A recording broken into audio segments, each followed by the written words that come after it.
Donc on va considérer qu'il y a plusieurs sortes de protection qui correspondent à plusieurs types de plantes. Par exemple, il y a des plantes comme les orchidées qui ne supportent pas des températures en dessous de 10 degrés. Dans ces cas-là, vous les laissez dans des pièces chauffées raisonnablement à 20 degrés avec un arrosage moyen, on va dire, une fois par semaine sans laisser d'eau sous les soucoupes. Vous avez des plantes méditerranéennes qui supportent des froids un peu plus intense, et si vous avez la chance d'avoir une véranda ou une serre comme chez nous au Relais Nature, vous les mettez à l'intérieur de la véranda et de la serre. Et puis vous avez des plantes beaucoup plus gélives à ce moment-là que vous laissez dehors et que vous devez protéger. Donc si elles sont, on va considérer aussi les plantes qui sont en pot et les plantes qui sont en pleine terre. Les plantes qui sont en pot sont plus fragiles car elles sont moins protégées par le volume de terre, donc il faut penser à protéger le pot. Donc ça, vous pouvez le faire avec des plastiques à bulles que vous faites un tour, 2 tours, 3 tours selon la rigueur, selon les températures.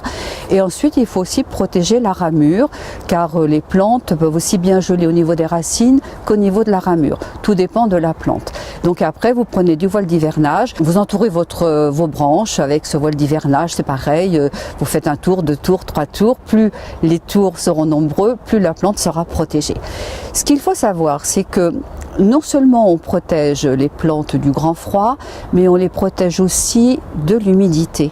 Ce qu'elles n'aiment pas l'hiver, c'est un terrain lourd et très humide. Ça fait presque plus de mal que le gel. Il faut quand même penser les jours où il ne gèle pas, où il fait beau, où il ne pleut pas, ouvrir, déballer la plante pour qu'elle respire, pour que les racines ne pourrissent pas, etc. Dans un jardin, il y a des plantes qui poussent l'hiver, telles que la mâche, certaines salades. Il suffit de couvrir le sol avec une bâche, de couvrir avec du voile d'hivernage, ou alors au moins 5 cm d'épaisseur de feuilles mortes, de frondes de fougères, de paillettes de lin, de paille de chanvre, etc. Pour les personnes qui ont des plantes sur les balcons, tels les géraniums, les pélargoniums, c'est sûr qu'ils ne peuvent pas passer l'hiver dehors, même protégés. Donc le conseil, c'est de les mettre ou dans un garage avec un peu de lumière, avec un petit arrosage léger, et surtout bien les tailler avant l'hiver, et vous les ressortez dès qu'ils ne gèlent plus.